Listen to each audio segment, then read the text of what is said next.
before you give her food. This is going to prevent her from being quite so bossy. You had mentioned her humping problem, that this is also going to actually help solve that. By seeing she has to wait and listen to you and respect you more, she's not going to be as likely to hump you in the future.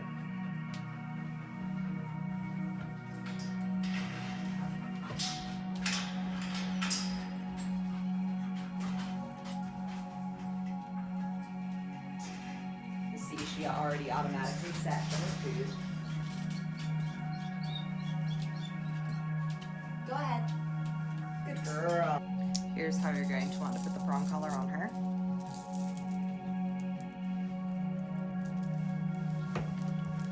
This is how the prong collar should look. You should have all prongs facing inward, nothing twisted. It fastens simply like this. This is just an example of how you're going to want to put the prong collar on. Have her sit for her collar if she's not already sitting for you. Make sure you adjust it so that it's high and tight on the neck. Come on. Delia, place. Good girl. One of the things that we have been working on is a place command. What the place command is going to be used for is pretty much everything. So when people come over, when you see her start to get uncomfortable, we want her to have a place to retreat to that she is going to feel safe and comfortable in. We want this to be a good place, so you can toss her treats on there occasionally, things like that. Make this be a wonderful location. I really do love these beds for this. You can get them off of Chewy for very cheap, just because they're small. But as a marker, I generally use a white towel. That's just because I'm pretty confident that when I send the dog home, they're going to have a white blanket or towel. She's been doing this successfully for hours and hours and hours on end. It's a great thing to do when you're watching TV or cooking. Tell her place, put her on her place, and if she gets up, simply move her back, tell her place again, and have her lie down once more. At the computer, everywhere. It's a great way to teach them how to calm down and be nice and calm in the house. It also keeps them where you can keep an eye on them. They're not getting in trouble. She's been doing absolutely fantastic with that. As far as prong corrections go, continue to correct for things. You're going to need to correct her before you see an outburst. So when you see her start to go towards something where she might be aggressive, once she is completely lost focus, you correct to get her focus back to you. We're not going to correct her fear reaction. If there's a fear reaction there, we're going to turn and walk away. Fear reaction is what's causing the aggressive outbursts. So we're just going to turn her, walk away, get her attention back on you again. And I showed you guys a lot of that downtown. And again, feel free to let me know if you have any questions regarding any of that. But place is going to be what you really want. You're going to want to see, you'll see in a bit, a video that I did of some of her socialization classes with the muzzle on. And the way she crossed behind me to hide from the things she was afraid of. She replicated that again today at the pet store. When someone came towards her like she was going to pet, she just simply crossed behind me. She didn't get very frightened, she didn't get angry, aggressive, she didn't growl. She just walked back behind me to protect her. And that's fine. We're not asking her to love people, places, and things. We're asking her to trust us enough to work through that. Because a fearful dog isn't a happy dog.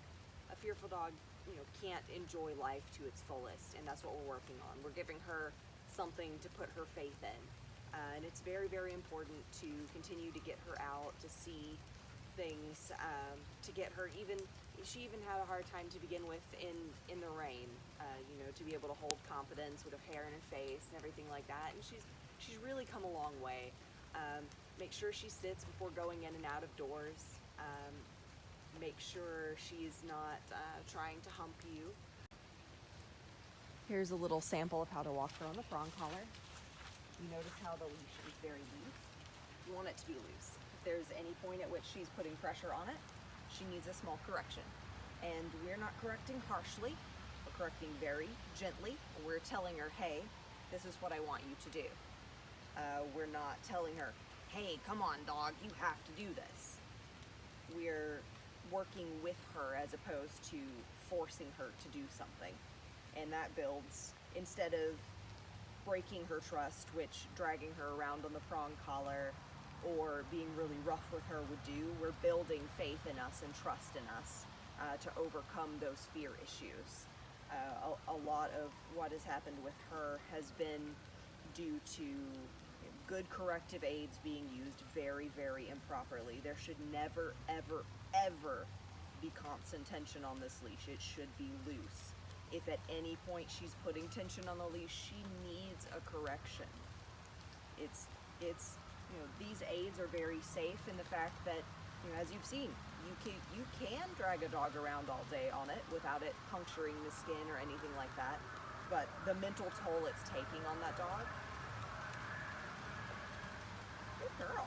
She handled that strange noise quite well. But the mental toll it's taking on that dog is so high. This is you use a very, very good training aid. This is the only brand of prong collar I use because, if by any chance it does get used the wrong way, it's not actually going to harm the dog in any way. But with that, she's gained a lot of fear towards other things because she feels like she's going to be trapped into that situation, and moreover, she feels like that thing over there is doing the harming of her. And number one, we don't want to be harming her. We don't want to be putting constant pressure on that. We don't want to be causing pain because that increases fear and aggression. It just does.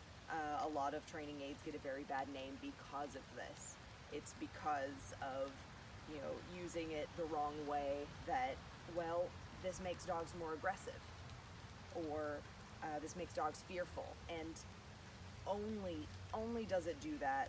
There are plenty of dogs, additionally, that are walked on regular leashes and collars that have reactivity issues. That's because the leash and the collar is being used the wrong way. It's not explained. Here's the way that we actually train dogs to walk on the prong collar. So to start out with, to teach a dog how the prong collar works is you simply tug on it and then teach them that they can release. So we're going to say, come on. And then this teaches her that she's never trapped in the prong collar. Come on. That she can turn it off.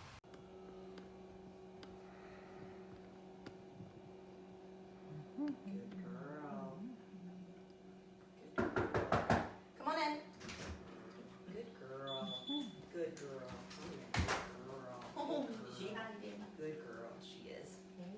Just come over and stand right about there. Good girl. Good girl. Good girl. All right, go ahead and give her your hand. Don't worry. She's good.